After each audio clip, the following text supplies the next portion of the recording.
They found Earth in ruins, buried beneath centuries of dust and silence. The galaxy moved on, until a transmission arrived. For words, in an ancient tongue, we are coming home. They laughed when Earth was mentioned. The grand hall of the Concordium Council buzzed with voices, all of them smug. Holograms of sector maps floated above a long obsidian table, blinking red where an unclaimed zone had recently shifted status. Old Terran systems, said Chancellor Vielcourt, tapping the hologram with a claw. Another inheritance from the extinct apes. Primitive species, drawled the Alker diplomat, sipping from a gravity-cup chalice. Warred with themselves more than they did with others. No wonder they vanished. No body, no tomb, added Archivist Nuala, gently. That's not extinction. That's a question. Or a bedtime myth, sneered Vielcourt. They laughed again. The stars had moved on. Humanity was a whisper now, an odd chapter in interstellar history. A warlike race that rose too quickly and burned out just as fast. Their colonies were husks. Their worlds silent. Until the signal arrived. It came through an ancient, half-crushed Terran relay orbiting what was once called Proxima b. The satellite had no business being functional. Its solar wings were shredded, its AI core fossilized in code languages no modern species used. And yet, there it was. Broadcasting 4 words, again and again. We are coming home. The laughter stopped. The Concordium met again in emergency session. Counselors floated, slithered, or stalked to their seats. Security was tripled. Defense algorithms chirped nervously through the neural grid. It's a hoax, said the Serac representative, though his crest fluttered in unease. The satellite was authenticated, Nuala said, her voice calm. The signal matches old Earth frequency bands. Patterned in Terran military code, late stage. That tech was obsolete before the Varnari invented FTL, muttered Vielcourt. And still, it spoke, she replied. The chamber dimmed. The signal was replayed. We are coming home. The voice was male. Calm. Tired. Not threatening. Not yet.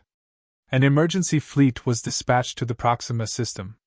Just a few scout cruisers and recon vessels, enough to investigate, not to engage. Only one returned.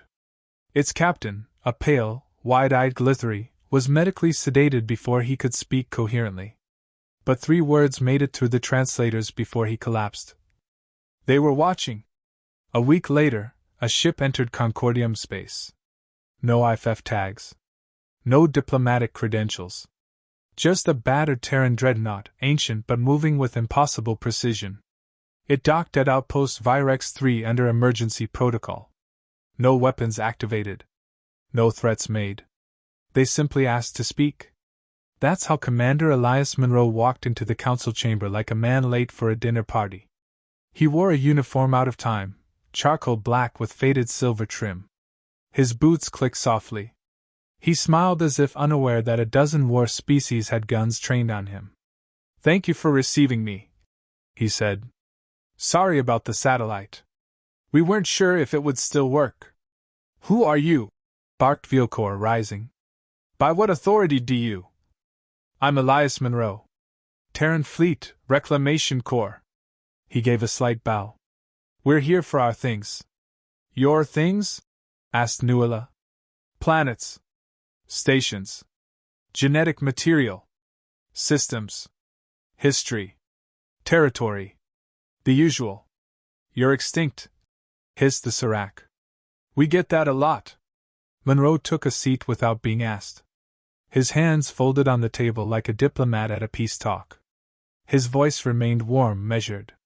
You inherited quite a galaxy. You've done well for yourselves. Mostly. We assumed humanity was gone, Nuala said. We wanted you to. Why? Elias shrugged. Field study. Observation. Ethics assessment. Cultural readiness. His smile faltered just a bit. Unfortunately, your final grade is mixed. You were testing us? Gasped an Alker. Less testing, more, giving you enough rope. Silence. Thick and cold. You can't expect us to take this seriously, Vielcourt snapped. You've arrived with one ship. One that passed through your border undetected, docked on your most secure outpost without clearance, and survived 5 assassination attempts before lunch. He didn't raise his voice. He didn't gloat. He simply looked at the Chancellor the way a teacher might look at a misbehaving child. Besides, Elias added, I'm just the advance unit. The rest are, well, you'll know when they arrive. A hologram blinked on beside him. Not his doing. It displayed the outermost Concordium sensors, each now detecting movement in abandoned Terran sectors. Thousands of pings. No heat signatures. No comms. Just ships. Moving as one. You brought a fleet? Whispered Nuala. No, said Elias, standing. We woke one.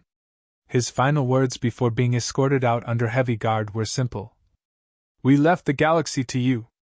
We're not angry. Just disappointed. Outside, in the void between stars, old Terran vessels began to stir. Some were buried in asteroid fields. Others powered up under ocean crusts. One unfurled itself from the orbit of a dying sun. They were not shiny. They were not new. They were home. And they were coming. The interrogation chamber aboard Outpost Virex 3 had been designed by the Serac. Tall walls of polished obsidian, voice-dampening fields, and temperature controls meant to unsettle most lifeforms. Commander Elias Monroe looked like he was waiting for tea service. He sat perfectly upright, hands folded on the cold alloy table. His eyes wandered over the architecture like he was inspecting a hotel lobby. Nice place. Little bleak. But I suppose warm and cozy doesn't scream intimidation. Across the table sat Commander Rail of the Alker Peace Corps, all scales and scowls. Beside him was a neuroempath from the Varnari, her translucent skin glowing with pulses of light as she scanned Monroe's emotional state. She frowned. You're getting nothing? Rail hissed. No deceit. No fear. He's amused. Monroe gave a half-smile. Not amused. Just nostalgic. This setup reminds me of our border stations during the Sagan conflicts. We had interrogation rooms like this. Bit colder, though. And the chairs were less ergonomic. Rails slammed a 3-fingered hand on the table. You will tell us what these ships are, where they came from, and what your true purpose is. I already told you, Monroe said, tone mild. We're reclaiming what we left behind. By what right? Elias looked up, eyes steady. By the oldest right there is. We built it. A monitor in the corner blinked to life. One of the council observers patched in a live feed, images from the Terran sectors. Ships emerging from nowhere. Not hyperspace. Not wormholes. Just appearing. Quiet. Coordinated. Black hulls. No markings. No windows. They moved like they knew exactly where they were going. Ghost ships? Rail muttered. No, said Monroe. Ghosts don't have teeth. Back in the Grand Council chamber, Chancellor Vielcourt paced. They cannot possibly mean to wage war. They are outnumbered, outgunned, and outdated. Every Terran record suggests they peaked technologically 5 centuries ago. Nuala shook her head. They didn't peak. They disappeared. There's a difference. Same result, he snapped. No activity. No comms. They were gone. And now they're not, she replied. We should consider why. On the monitor, one Terran ship slowed above the abandoned mining colony of Oris 9. Sensors showed it deploying drones, sleek, multi-legged things that scurried along the ruins. Within minutes, lights began to flicker on. Ancient systems rebooted. Power surged. They're restoring outposts? Asked an aide. Not restoring, said Nuala. Reactivating. Like the place was just asleep. In the interrogation room, Rail had switched to threats. You are not protected, human. Your fleet, if that's what it is, will be intercepted. Dismantled. There are protocols. Monroe tilted his head. Do those protocols include inviting a guest, offering him a chair, then threatening him with violence? Because if so, your hospitality committee needs a refresher course. Enough games? Rail hissed. What is your fleet's true intent? To remind you that we never left. Only stepped aside. You had no claim. The galaxy is governed now. Shared. Monroe's expression darkened just slightly. We shared it once. That didn't end well. Flashback. The Varnari Wars, for centuries prior. Terrans had brokered peace among warring species, only to be blamed when that peace collapsed. False flag attacks, resource thefts, and betrayals followed. Earth pulled its people back, disabled its satellites, and vanished. No retaliation. No farewells. Just silence. Everyone assumed they were broken. No one imagined they were waiting. Outside, above Virex 3, the dreadnought that had delivered Monroe began broadcasting. Not language. Not images. Music. Soft. Human. Ancient.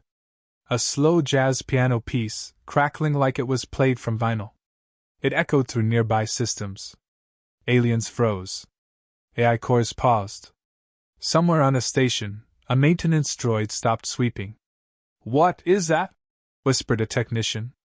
Monroe, hearing it faintly through the wall, smiled. Ah. Benny Goodman. 1941, nice touch. Explain, demanded Rail. What kind of code is it? It's not code, Elias replied. It's culture. Why transmit it? Because warships are frightening. Music? That unnerves people. He leaned forward just slightly. It means we have enough power to be polite. Nuala entered the chamber then, her tone reserved. The Council has moved to escalate military readiness. Of course, said Monroe. I would have been disappointed if you didn't. She studied him. You knew this would happen. Predictable species make predictable decisions. You planned all of this? Monroe stood slowly. We gave you centuries. You built. You bickered. You forgot. Forgot what? He stepped closer. That we never stopped watching. Outside, another fleet emerged. Larger this time. Not Terran. Alien signatures. The Dominion Alliance, longtime rivals of the Concordium, had seen the movement and launched preemptively, fearing a human alliance with their enemies. Ships locked weapons. Systems screamed alert. And just like that, the galaxy was on the edge of chaos. Elias walked to the viewport, looking out at the swirl of stars and fleets. You think you're running things, he said, almost to himself. But the game board's older than you know. And we were playing long before you even learned the rules. Behind him, Nuala hesitated. What is your true objective, Commander? Elias didn't turn. Do you know what the Terran Reclamation Corps was really created for? She didn't answer. He looked over his shoulder. Not to conquer. Not to destroy. We were designed for containment. Of what? Arrogance. Yours. Ours. Everyone's. Power breeds it. A pause. Are we under threat? She asked. Only if you panic. He gave a small, almost apologetic smile. Or start shooting. Above, the Concordium fleet locked into battle positions. The Dominion ships hovered unsure. The Terran vessels remained motionless, silent watchers. Then one Terran ship moved. It didn't attack. It simply shifted trajectory and emitted another signal. A single word. Check. Space didn't hum, but in this moment, it felt like it should. Like something ancient was waking up with breathless patience. Across 3 sectors, fleets idled at standoff range, weapons live but quiet. They waited. The galaxy held its breath. And at the center of it all, Elias Monroe requested coffee. I'd love a cup, he said, dusting imaginary lint from his sleeve. 2 sugars. No cream. The aide hesitated. You're still a prisoner. Elias raised a brow. Ah. So that's the official designation now. I wondered when diplomacy would lose to anxiety. Behind him, the council chamber buzzed. Leaders of a dozen species argued, over protocol, over power, over which button not to press first. Panic wrapped in procedure. Monroe remained calm. Chancellor Villecourt leaned toward Nuala, speaking in hushed, urgent tones. If we don't act now, the Dominion will. We must launch a preemptive disabling strike. Nuala watched Monroe through the glass. Or we let him talk. To what end? He's playing games. She shook her head. No. He's playing chess. And he's 5 moves ahead. Back inside the observation room, the lights dimmed slightly. Monroe didn't seem to notice. Or rather, he noticed everything and chose what to respond to. Commander, said Nuala, entering with calculated calm. The fleet you signaled is holding above Orus 9. But so is the Dominion. Tensions are predictable. Monroe finished. The Dominion fears you'll make a deal. You fear they'll exploit the distraction. Everyone's afraid someone else will blink first. She nodded. And you? I'm afraid the coffee will never arrive. He smiled. She didn't. Enough cleverness, she said. You said your mission was containment. Of arrogance. That's poetic but vague. What are you really doing? Elias leaned forward slightly, his tone shifting, the smile shrinking. Do you know how many weapons Earth buried across the stars? Nuala stiffened. Weapons? Not bombs. Not guns. Ideas. Protocols. Seeds. Explain. When we left, we didn't just vanish. We buried safeguards. Contingencies. Places like Orus 9, like Virex, built not to wage war, but to prevent it. To slow anyone who tried to rise too fast, conquer too wide. Why?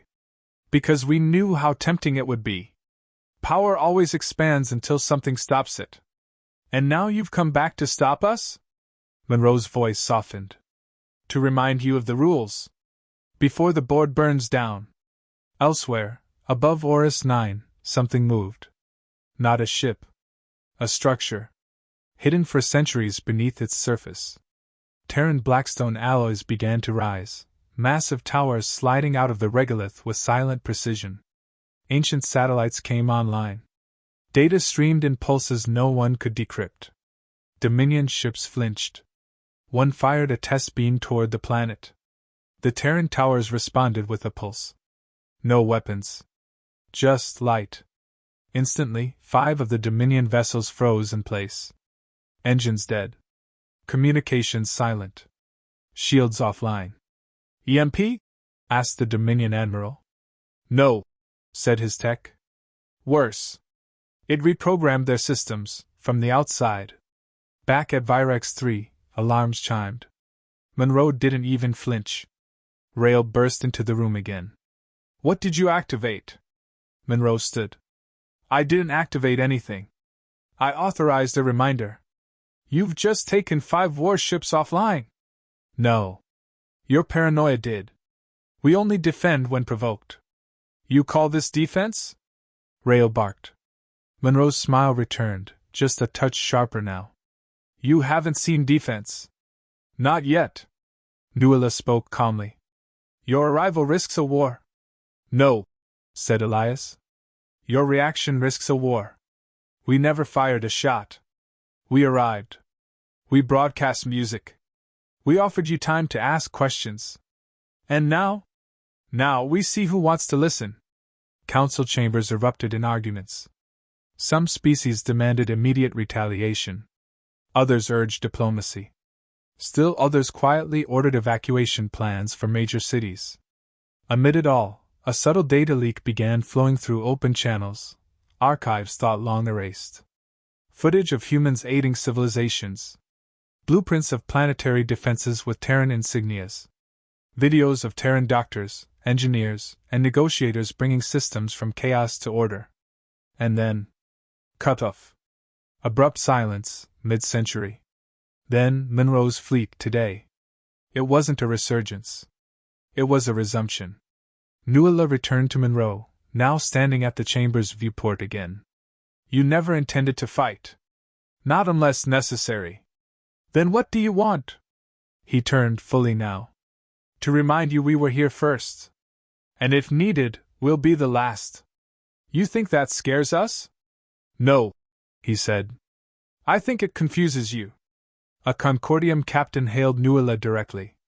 Chancellor, I have a reading from ship Sigma 9. It's speaking. Speaking? No transmission. The ship is speaking. Using audio tones. Like it's alive. Nuala's blood chilled. Put it through. Static. Then, low, mechanical but human. Do not escalate. We are watching. Back in the room, Monroe watched her face change. What are those ships really? She asked. He answered carefully. Part machine. Part memory. Fully Terran. AI? He shook his head. Something older. Something bound. Bound to what? He smiled gently. A promise. Above, another Dominion ship opened fire, panic, desperation, a wild shot. The blast struck one of the Terran towers. And the sky changed. No counterstrike. No retaliation. The Dominion ship simply vanished. Gone. No explosion. No debris. As if reality blinked and decided it didn't belong anymore. Across 3 systems, silence followed. Nuala faced Monroe, breath caught. What was that? He looked somber now. That was restraint. The last kind we offer. And if we resist? He nodded slowly. Then we take our galaxy back. Monroe sat alone now. The glass observation deck, once crowded with wary officials and whispering guards, was quiet. Even the security systems seemed hesitant to make noise around him. The war outside had slowed, not ended, not resolved, but paused. The galaxy wasn't breathing. It was waiting. And that was exactly what he wanted. A door hissed open. Chancellor Nuala stepped in, her coat dusted with ash, ceremonial, not from any fire, but it made her look like she'd walked through one. You should be dead, she said plainly. I've heard that before, Monroe replied, sipping now steaming coffee someone had finally dared to bring him. Lovely blend, by the way. Slightly over-roasted. She didn't sit. You told us Earth was gone. I said it vanished? Not destroyed. And now? Now it remembers where it left its keys. Above Virex 3, the Dominion fleet was unraveling. The disappearance of the assault cruiser, Cowran's Will, had shattered their morale. No wreckage. No distress call. Just one moment of defiance, and then absence. Admiral Suriv of the Dominion issued a no-contact order. But it was too late. Ships were already pulling back, mutinies whispering through ranks like smoke. And from the Terran formation, a news signal began transmitting. We remain. You were warned. Council panic became fury. Nations who once mocked humans now demanded answers. Species who saw Earth as folklore now sent envoys begging for terms. The galaxy wasn't laughing anymore. It was recalculating. Rael barged into Monroe's room, fists clenched, pacing tight. I knew it. You waited until we were distracted, divided, and now you move your pieces. Subtle. Arrogant. Dangerous. Monroe met his rage with disinterest. You've always misunderstood us. Rael slammed the table. Then explain it. Explain this. Why not come in peace? Why the games? Why the silence for centuries? Monroe finally stood. His voice didn't rise. It sharpened. You thought you inherited this galaxy. You spread your banners, wrote your histories, renamed old stars like they were yours to claim. But you inherited nothing. You built over ruins you didn't understand. You cracked vaults with greedy hands and wondered why the alarms screamed. Nuala stepped forward. Then help us understand. If this is some legacy, then teach us. Don't threaten us. Elias tilted his head, studying her. Then he walked to the viewport. What do you see out there? He asked. Rael grunted. Ships. Fire. Fear. Wrong. You see potential. That's what scared the old Earth. We knew someday someone would get close to what we were. So we built locks. Traps. Not to win, but to warn. He turned. But you kept pushing. And someone triggered the failsafe. On the far edge of the sector, a Terran structure came online, the Parallax Array. Hidden in nebular ice for centuries, now unfolding like a cold mechanical lotus. It scanned every ship, every signal, every piece of metadata across 3,000 light-years. Then it spoke. Confirmed anomaly. Strategic convergence exceeds tolerance. Initiating escalation protocol. Lights blinked red. Somewhere deep beneath Orus 9, something woke up. Back on Virex 3, panic swept through the council. Shut it down! We don't control it, it's his system. Then shut him down! 2 guards burst into Monroe's room, weapons raised. Monroe didn't flinch. Instead, he raised his voice just enough. Stop! The guards froze. Nuala, now pale, whispered, What did you just do? He didn't answer her. He addressed the ceiling. Protocol 47. A tone rang out. Cold. Ancient. Acknowledged. The guards' weapons powered down. Artificial gravity paused, just for a blink. The walls shimmered. Then everything snapped back. Monroe exhaled. Now we talk honestly. What are you? Rael whispered. Human, Monroe said quietly. But not like you remember. We never remembered at all. Exactly. He walked toward them now, something in his posture changing, not hostile, not threatening. Just inevitable. You call us monsters, because you only met our echo. You feared the shadow we left behind. But the truth is worse. He smiled. We're not monsters. We're maintenance. Above the atmosphere, the Dominion fleet officially retreated.